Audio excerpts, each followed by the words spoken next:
Déjà un peu d'eau, on peut déjà connaître un peu la profondeur. Natacha est ingénieure environnement au Grand Port Maritime du Havre et ce matin s'est accompagnée d'un technicien qu'elle étudie les caractéristiques de cette mare située dans l'estuaire.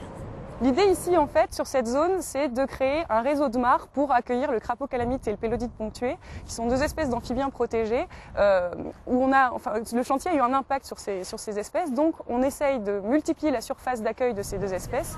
Car contrairement aux apparences, nous sommes ici sur le chantier de la future plateforme multimodale.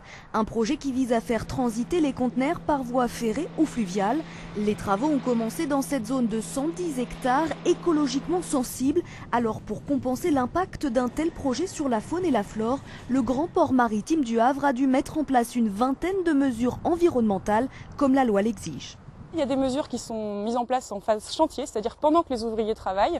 Donc là, vous pouvez voir les chaînettes, par exemple, qui empêchent les ouvriers d'accéder à ces zones vraiment naturelles. Et puis, il y a aussi toutes les mesures qui visent à accueillir les oiseaux, les chauves-souris, les amphibiens.